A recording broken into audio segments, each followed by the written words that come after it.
Welcome to the Jeff Knows Inc. Entrepreneurial Podcast with your host, Jeff Lopes. Jeff has over 2 decades experience as a serial entrepreneur, building brands like Kimura from his home basement to a multi-million-dollar global brand that has sold over 250,000 pairs of boxing gloves. Jeff's here to educate, guide, and drive you on the process of bringing your ideas and dreams to reality with the inspiring stories from some of the top business minds. Welcome to episode 152 of the Jeff Knows Inc. podcast. I'm your host, Jeff Lopes. Super excited to have on today Brian Scudamore, the founder of 1-800-GOT-JUNK. Great interview, great conversation. Sit back, everyone, and enjoy. We are live on the Jeff Knows Inc. podcast. I'm your host, Jeff Lopes. Super excited to have on today Brian Scudamore. What is up, brother? Hey, good to meet another Canadian virtually and chat about business and life. Are you currently in BC or are you in the US right now? I'm in BC. I'm in Whistler, BC. So in the mountains, not quite that shot in the background here, but I'm right at the bottom of the mountain and can't wait for ski season. I love it. Proud Canadian. What age did you move to Canada? Because I was reading that you were born in the US. What age did you move to Canada? Yeah, I was born in San Francisco. My mother remarried when I was 7, and we moved to Canada then. So Vancouver has always been home. I've lived in England for a couple of years. I lived in Sweden for a short period of time, but Canada is my home. I'm a Canadian. I've spent way more of my life in Canada, even though I still have a lot of family in the United States. I love it. You know what? Let's go down that road. Give me Brian as a child. Where did you grow up? Like, about your childhood, how many siblings you had? Like, Canadian, did you have the whole Canadian experience, ball hockey? Like, give me a little rundown of Brian growing up. Yeah, so single mom raised me till I was, say, 7. Yeah, and she remarried. She married a doctor from Canada. We moved up to Canada. So I grew up just having my mom and I be really, really close. Yeah. And when my dad came into my life and adopted me, that was pretty special to kind of have a bigger family, but no siblings until my parents had my brother when I was 15. So big age difference. Yeah. Age difference. Yeah. And so, I had always loved business for some reason as a kid. So as a kid, I was the kid that was starting car washes outside my house for money, charging $2 a pop. Yeah. I would start a school store selling candy out of my dorm room in high school one year. I always had this vibe for business. And I think I got that from my grandparents in San Francisco.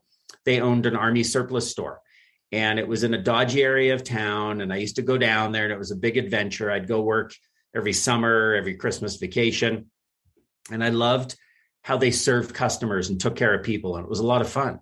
And it just inspired me to want to get into that game of business. To me, business feels so much like a game. You set goals, you win, you build a team. And I've loved it every moment. I was a very still am, very ADD type kid in school. Yeah. So from kindergarten to college, I went to 14 schools, partially because we moved around, partially because I'd get kicked out of school for not being a great kid and skipping school. Yeah. But 14 schools, the only diploma I have, true story, is kindergarten. Never finished high school, talked my way into college, never finished college. I was running 1-800-GOT-JUNK, and I was learning more about business by running one versus studying in school, and decided, okay, I'm done. This is what I'm doing full time. And here we are today. I love it. I mean, I'm 44. I've been self-employed. Started my first company at 17. I've been self-employed since I was 19. So I've never worked for nobody either in my whole life. So it's a different mindset, right? And it's that adventure every day of what not to expect. There's one thing you said there, and I wasn't going to even get into it, but we'll go back to your story. I love what you said. And it's something a lot of people have that different understanding with. When you're running a business with your employees, do you run it as a team or do you run it as a family? And I love how you talked about team. That's something I'm very passionate about, is running a team, almost like a sports team. You have your different lines, different contributors. Talk more about that, because I think that's something you could add a ton of value of how you run your team. Yeah, so we've got a big team now. We've got 600 people across Vancouver and Toronto, our 2 offices. We're in 3 countries with our 3 brands. So 1-800-GOT-JUNK, the first baby in the family. Yeah. We've got Wow One Day Painting, where we flash mob paint people's homes in a day. and then Shack Shine, windows, gutters, power washing, and Christmas lights.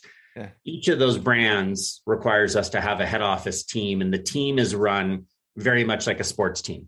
We have a daily huddle every single day, except weekends. Every single day at 10:55 a.m., the entire company comes together. And on Zoom, it's very easy, and you've got to scroll through pages and pages of people. Yeah.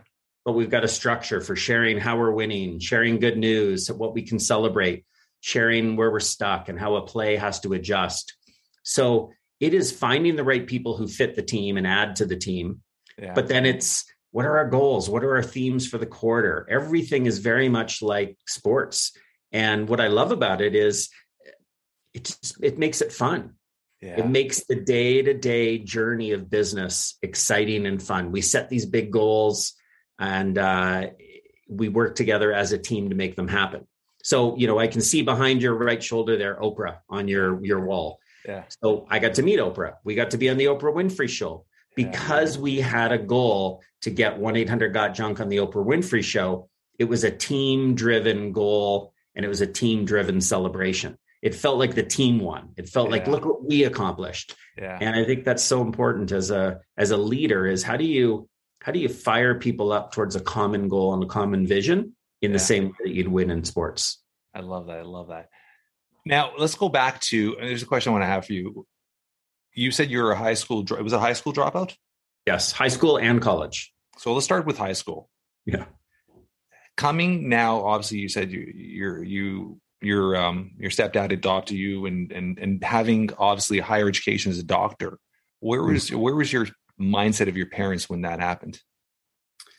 My parents were always very hopeful. I think especially my dad, that I would go and take a lot of college, become something academic. Who knows? I mean, deep down, I think my dad, like most parents, just want your kids to be happy, but they want them to be successful. Yeah. And to me, the way my dad defined success, because he had gone that path, was study a lot in school.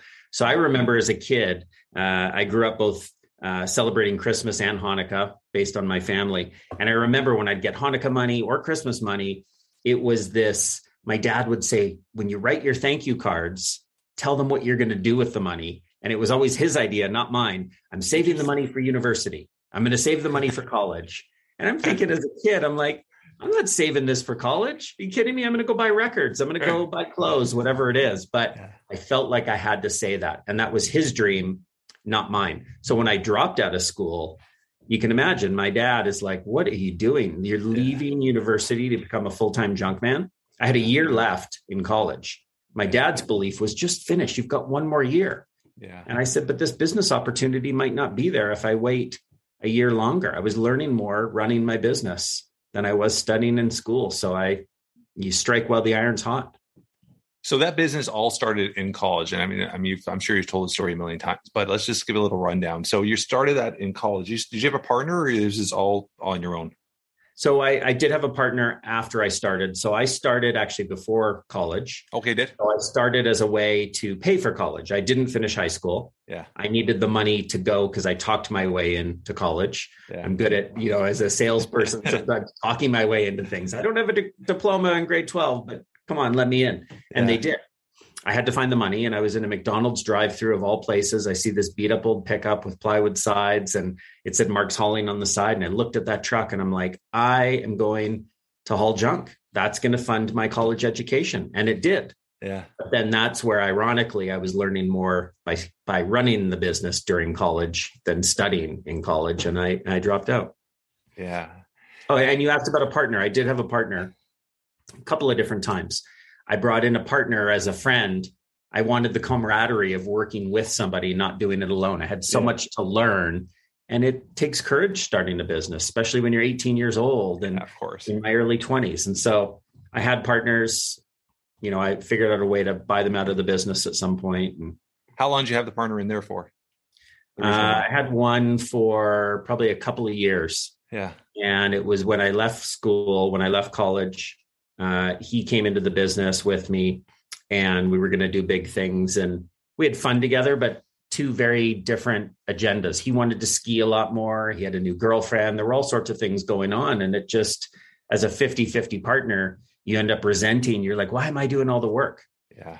And so we were able to figure out a way to cut the deal down and get him out. And, he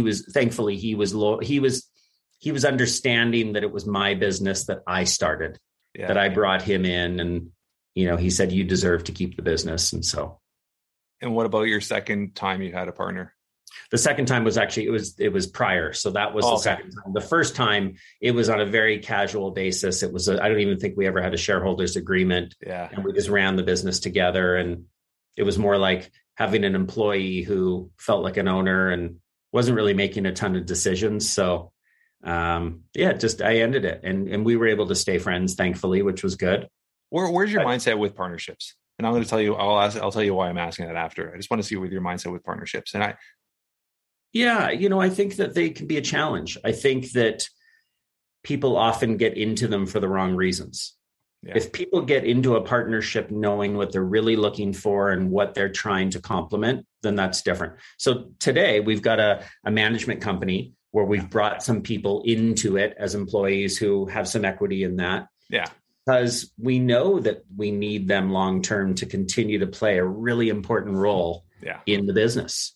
Yeah. And so it's different. But I think early days, I think part of why most partnerships would fail is that rephrase that. The partnerships that do fail, I bet most of them are from people getting into a partnership for the wrong reason, not having clear expectations, not understanding what they're really trying to fill. And a lot of people look for friendship. They want someone to do it with. Yeah, interesting. And I don't think you need a partner for that. I think you can hire employees, treat them really, really well, and get that same care and attention from them. Yeah, I mean, I've had a few ventures with partners, and the few ventures I've had with partners, they haven't worked out because it wasn't the partnership; it was the family involvement, the other family involvement in the partnership. Mm-hmm. And I've been married for 18 plus years. My wife, she stays clear of my business. She has her own life. She's very independent. She has her 9 to 5. She wants that structure in her life, and I appreciate that independence. So, and then having a partner where the other spouses are very heavily involved, it changes the whole dynamic when you're starting it. So my partnership never worked out. And but you always hear great stories of partnership. Like I said, if you come in with the same expectations, understandings, I'm sure it could work out if you both from the beginning, right? So I appreciate that. So 1-800-GOT-JUNK. It's when you first started the company, where was your mindset? Did you vision it growing to this way? Or is it, when was that peak moment after, or was there a peak moment? It was like, okay, this is a lot bigger than I originally thought it could be. Yeah. I think I always had these mini visions. Like I see a truck and it's a way to pay for college. Yeah. And then in college and I drop out and I go, now I want to build a bit of a bigger business throughout Vancouver and see if I can build a lifestyle and start making some serious money, and then it started to grow beyond that. It was like, well, maybe I can expand into another market like Victoria, down to Seattle, into the United States, and maybe the franchise model. So the vision progressed. I think the big turning point for me was I was at $1 million in revenue. I was 8 years into the business. So it took a long time to get to that first $1 million, but I sat down at my parents' dock. They had this little summer cottage on the water, and I pulled out a sheet of paper, 1 page, double-sided, and I started to fill it up. And it came out of a period where I was in a bit of a doom loop. I joined the Entrepreneurial organization. I saw all these other entrepreneurs that were much bigger, had more glamorous businesses than mine. Yeah. And I was comparing myself to others, which is a terrible thing to do. And I was feeling crappy. So a bit of a downward spiral. And I thought, okay, I took a retreat to my parents' cottage. I pull out the sheet of paper and I said, what does pure possibility look like? What if I could build something? What if my education or lack of it or lack of money wasn't an obstacle? And I started writing. I said, we will be in the top 30 metros in North America. There's 30 cities in North America bigger than Vancouver. So I said, top 30 metros will be the FedEx of junk removal with clean, shiny trucks, friendly uniformed drivers. We'll be on the Oprah Winfrey show. I started to envision all these big things. And I took that sheet of paper, and that was a real moment. That painted picture I would share with others. And people would say, wow, Brian, this is really, really cool. This is exciting. Or, half the group of employees were like, you're smoking some hope dope. Good luck with this. Like, you're not going to be on Oprah. You're not going to be in the top 30 metros. And those people left the company in pretty short order. Yeah. But the people that believed said, Brian, I don't know how we're going to get there, but we're going to get there. And we did. By the end of 2003, we hit exactly 30 metros. We did get on Oprah. We did have clean, shiny trucks. And it was that vision for the future, my painted picture, that someone could say, well, how did you crystal ball all that? I just imagined what the future could look like. And then I rallied a team of believers who said, yes, we're going to make this happen. I look at the people behind you and, Einstein and Steve Jobs. I mean, very vision-driven people that had a clear place they were going to go to, even if they didn't know how to get there. It was through people figuring out how to get there. I love another thing you've done there is I think a lot of business owners fail because they don't hold themselves accountable. And I think setting goals like that and telling people and setting a team around it, now you have accountability to get there. Mm-hmm. And I love that aspect of the accountability aspect of it. So from that venture on, through that period, are you currently married? Mm-hmm. I am. So when did you get married? Let's talk about your personal life a little bit about that. Yeah. So I was married. I was with the same woman from high school sweetheart from 16 to 34, call it. Okay. And a long time, 18 years, I guess. Yeah. We had a baby together and we decided it wasn't the right long-term fit. And so we co-parented, we stayed best of friends, which is awesome. Her new husband is my ski buddy and the whole bit. And so everything worked out remarkably well, but it was just, growing up and you go through changes and all that sort of stuff. But I hate calling her an ex because she's such a good friend, but my ex was such a supporter of the business and helping me get to where I was. Always a big cheerleader and fan of the business. And so when you surround yourself by people who believe in you and believe in the business, because as an entrepreneur, it's hard sometimes. You get lonely and you're like, oh man, can I do this? Yes, you can. And you need those cheerleaders. I love it. How old is your daughter now? My oldest, I've got 3 kids. My oldest is 17. And your youngest? 9. 9. And your middle one then? 14. 14. So very close to me. My kids are 13 and 15. So it's a fun age right now. It's a fun age. So with your business now, so I love that you've honed and obviously business wise, I'm sure because you are expanding to the US. So you got so big into the US that you've kept your Canadian roots and you're a proud Canadian and you love your Vancouver and all that stuff. Sure. What does Canada mean to you? And I never asked me this. And it's funny because I just had on the other day, I haven't released it, is another Canadian, obviously he's living in the US now, but he's very proud with his roots, is Tommy Chung. And I had him on the other day and it was just a crazy, crazy conversation. But what does Canada mean to you?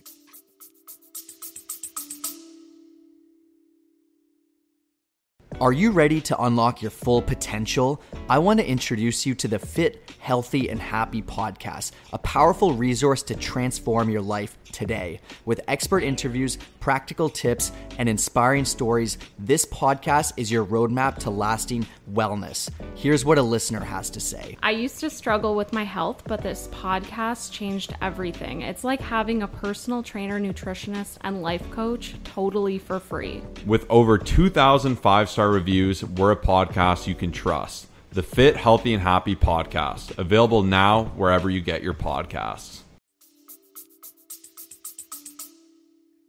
Canada to me is, so I've got lots of American family and friends. Yeah. And one of my American friends in New York, another entrepreneur, bought me a t-shirt with a Canadian flag and it says, sorry, because Canadians are so apologetic, sorry.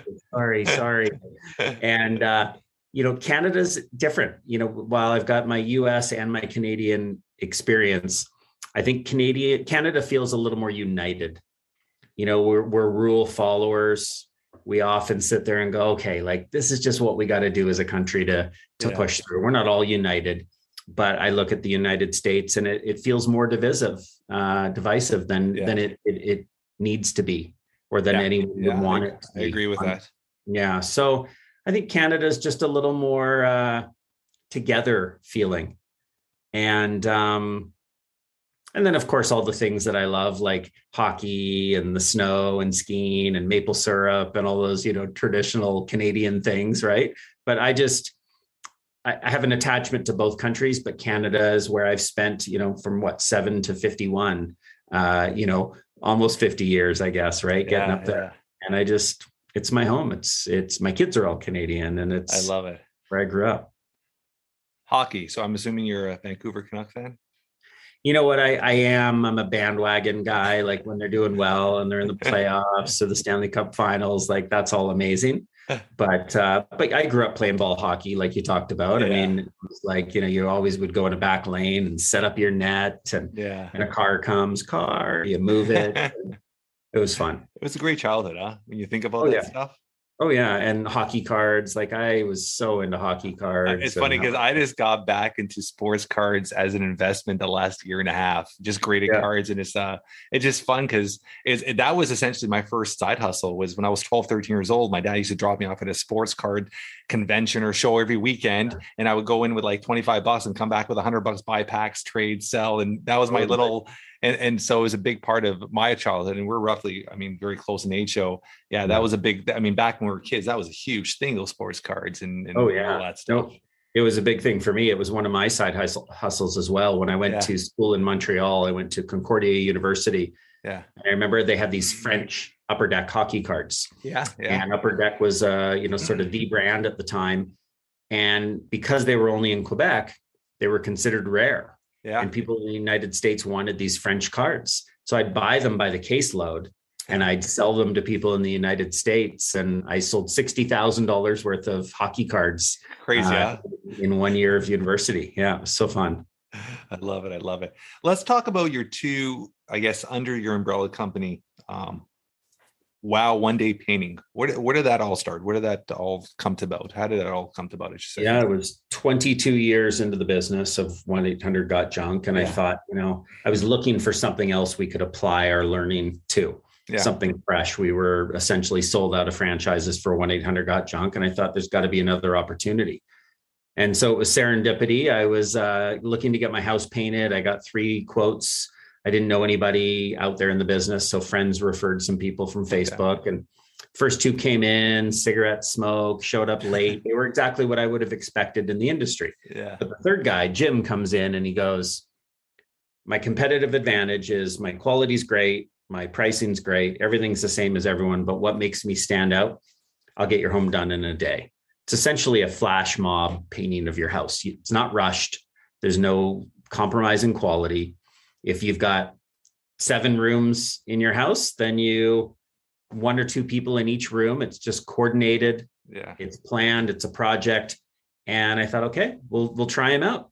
So at the end of the day, I show up on painting day at 6:30 p.m. and he was right. He did the whole house, molding floor from floor to ceilings, molding, trim, everything. It was immaculate. Some walls needed 3 coats. And I was just like, this is unbelievable. And I said, have you ever tried to franchise this? He said, yes, but it doesn't work.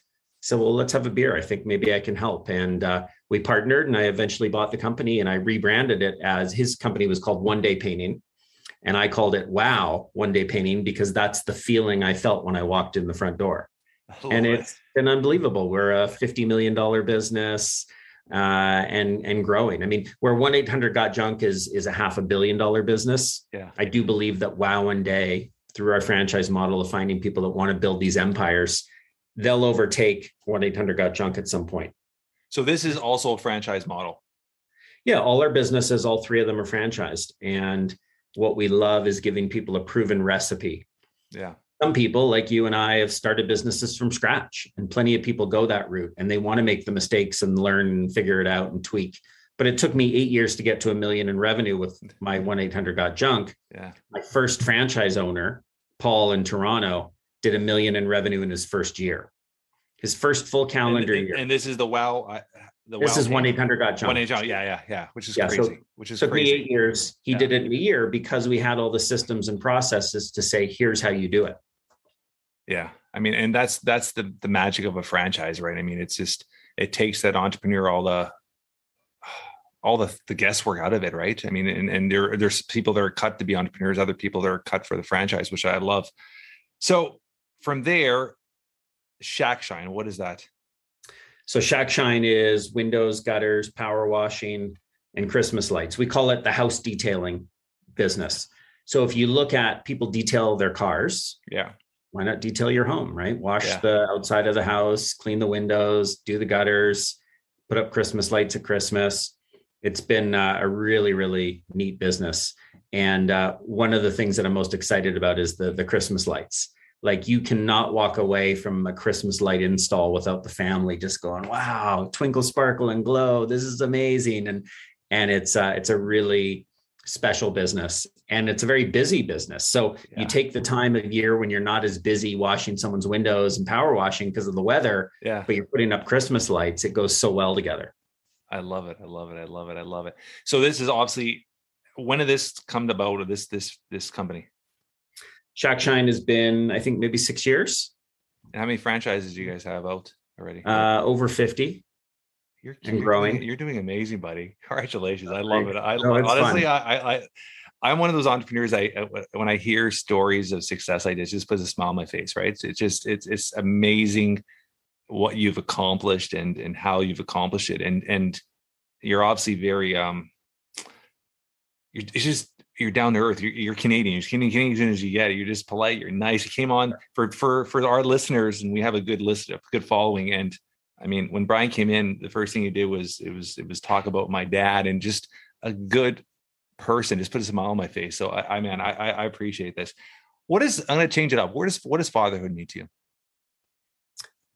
Fatherhood it's a type of leadership.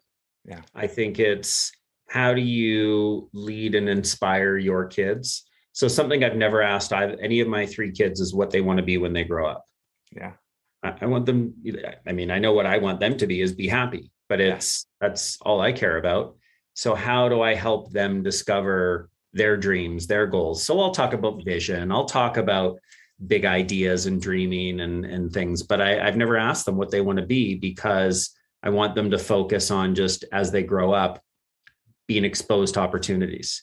And so, my daughter and I walking through, a dodgy end of town on Christmas, giving out gift packages to people that don't have a home, that teaches them something, right? Yeah. Amazing. Or we went and helped build a school in Kenya. We did a trip to India.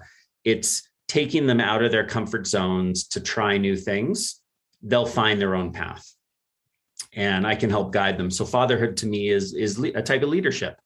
How do you keep them safe, but help teach them, help them grow as human beings, and help them discover what's their gift in life? Let's talk about that. So when did you go to Kenya for that with your daughter? How long ago was that? Went with my 2 oldest kids. So they were 7 and 9. That's a big adventure for a 7-year-old and a 9-year-old. Oh yeah. No, we were in the middle of the Masai Mara. Like, we were in the bush. You were, Yeah, we were in tents. And how long you guys were there for? We were there for probably 10 days. That's a big adventure for, like, I mean, for a teenage, for a 7 and 9, that's amazing. Yeah. When you're walking out in the bush, you're surrounded by zebras and lions and elephants. Like, no, it's a big adventure in many ways. Like the little plane that we took from Nairobi, the big city, to get there, or just the type of food, how different it was, and just the people. And I mean, but they talk about it forever. It inspired them beyond. Now, I'm very grateful that we could afford to do a trip like that. Let's face it, not everybody gets to take their kids to Africa. But it's a gift that they will always remember. Yeah. And it'll have an impact on their lives. I love it. I love it. I love it. So with all your franchises, is there anything else in the pipeline, or is this, you're going to stick to these 3 and continue the growth of these 3? Yeah, there's nothing in the pipeline right now. There will be a 4th brand one day, I'm sure, but it's being ready. It's like the analogy of kids. I mean, is there a right time to have a 3rd kid, a 4th kid, right? There's never any perfect time, but you want to be sort of prepared and ready. Yeah. It can be overwhelming running 3 businesses, and they are like kids, where Shack Shine is the baby in the family. 1-800-GOT-JUNK is the teenager, and they go through different things. There's some bumps in Shack Shine that we need to iron out in terms of some missing systems. And so it keeps it exciting that they're all different, but the time to bring on the fourth has to be right. And we're not there yet. I'm going to ask you a question. And we're in the process right now of doing a little, one of our vacation homes, doing a gut reno. And with the construction industry or paint industry or any type of industry like that right now, finding quality workers is a struggle. Is that something your franchises are going through right now? Well, the whole planet's going through it. Yeah. It's very difficult. Now, you probably remember the .com heyday, and everyone was losing employees and everyone was getting double the salary to come over here. Yeah. It's temporary. The world's going to figure it out. COVID has made it partially what it is today, and we'll get through it, but it's definitely a short-term hurdle. People are talking about right now this great resignation. And I'm like, let's not make it a self-fulfilling prophecy. Let's talk about the great progression. Yeah. Let's talk about how to help our people grow within our business if we can, versus them having a reason to have to leave. And you don't want to just talk yourself into, it's okay that we lose all these people and keep losing people, or how difficult it is to find people, but we know it's temporary. Okay. Yeah. Yeah. It's because all your, I mean, you talk about 1-800 Got Junk, the paint and all that.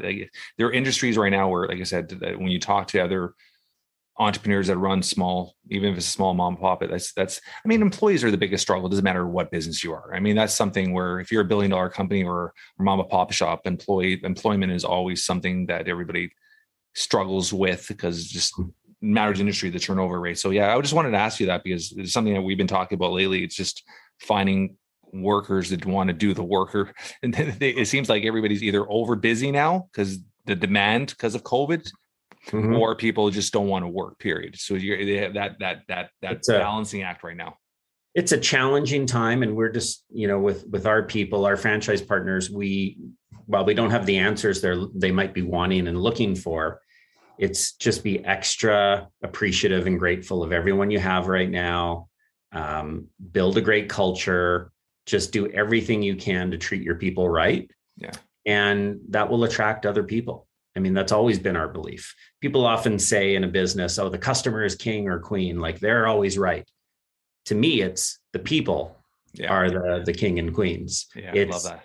Take care of your people and they will take care of the customer. Take care of your customers and they will take care of the growth, the profits, the reputation, and so on. So for us, that's certainly been our secret sauce, if there ever is one, is just taking care of our people, finding the right people and treating them right. And I'm very pleasantly surprised right now, some of the people that are sticking with us in our business. Yeah. And there are opportunities out there for people to make a lot more money, but they're going, you know what? I can't be bought. I want to be here. You've been good to me and we're going to do this together. And there's something about loyalty. There's something about loyalty that's so special. Totally. Yeah, I agree with that. I love that part of it. So with everything that's happening right now, like I said, with the business and all that, one thing that when I just took a look at your social media and everything, you're really good at the self-branding and branding yourself. And that's one thing as an entrepreneur years ago, I was always hesitant to do. I never wanted to be the fit. We have a couple of companies. I have Comore where we've been running for 16 years out of Toronto, Canada. And I've always never wanted to be the face of the company because I always wanted to look at the exit strategy if ever it was there. And the last year and a half, I've really honed on to, I got to self-brand myself. I got to build my self-image. I got to get on podcasts. You're great at that. Have you always had that mindset of the self-branding and understanding of putting yourself as the face of the company?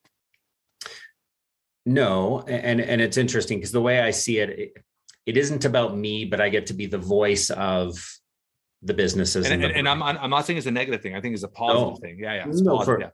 For sure. I guess my comment is I never wanted to be the face of the company. That wasn't important to me to have that feeling, but enough people in my business would say, we're making a difference. Yeah. When I write the book, WTF, Willing to Fail, and I share that with others. Yeah. Yes, it's my book, but it's our stories. It's our inspiration that we're putting out there to show people, how do you create a vision, your painted picture? How do you build and grow a great culture, whatever it might be. And so I've done hundreds of podcasts, but I get to be the one to share our stories. The biggest podcast we were ever on, Guy Raz, How I Built This. Yeah. I think it's the number one business podcast out there. It's so fun. But I always said the one thing I didn't like about that episode is I wish it was called How We Built This, because I never feel it really is me. Like I get to play a tiny, tiny little part in this business with so many amazing people working together as a family, as a team. Yeah. So that's where I wrestle a little bit with being the face of the company. People think that I might be getting more credit than is due, or they might think that I want more credit but it's not that. It's I get to be the messenger to say, look at all the great things our people are doing, and look at how much we love what we're doing every day. Have you ever been approached or had that mindset of trying to get on Dragon's Den? Yeah, I actually interviewed for Dragon's Den. So when it first came out, before they had filmed a single episode. Yeah. And I lost out to Jim Trevelyan, who is the Boston pizza guy. Yeah. And I had no idea what that show was going to become. Yeah. The branding power of that show is incredible. Oh yeah, no, it's amazing. So Robert Herjavec, who was one of the Dragons, and then Shark Tank, and I've gotten to be, we built up a bit of a friendship and spent some time together. And the fame that guy has. Oh, it's incredible. Like, dancing to the stars. Like it's just the whole bit. That's how he met his wife. Yeah. So it's interesting that that show just propelled his business, but he did it not because he wanted fame. He did it because he wanted to grow his business. Yeah. And he saw it as a great way to do so. But I think it led to more fame than he might have imagined. He said, he can't go to a restaurant in the United States and not have someone come up and go, can we take pictures? Can you sign autographs? This and that. Yeah. Whereas in Canada, he says, people just don't do that. They won't come up to you. He says that it happens every day in the US. It never happens in Canada. It's just a different culture, right? Interesting. I wouldn't even put that thought process, but yeah, that's interesting. But it's just crazy. It's just the value, even people that do pitches, like, as an entrepreneur and understanding the marketing value of something where somebody's on there for whatever, 2 minutes or 5 minutes, like the dollar value on that pitch is incredible. Oh yeah. It's just incredible. I'm going to ask you one last question. If something were to happen to you today, and I always ask, this is one question I ask all of my guests at the end of our episodes. If something were to happen to you today, in a few words, how would you want to be remembered or described by your loved ones? Good one. So I am I always wear, when I'm on podcasts or Zoom, I wear hats. And so I've got different brands or different sayings on them, right? And one of them says it's all about people. And for me, I would want to be remembered, both family and business, as someone who cared about people, who really believed that it's all about people, finding the right people and treating them right. I want us to be remembered, or me to be remembered, I guess, as a company leader, that our business was special. It wasn't about the money. It was about the growth of people. It was about taking care of people and creating opportunity, making magic together. And so I think just being remembered as, my why, I believe, is inspiring big possibilities, just imagining big possibilities and inspiring others to do the same.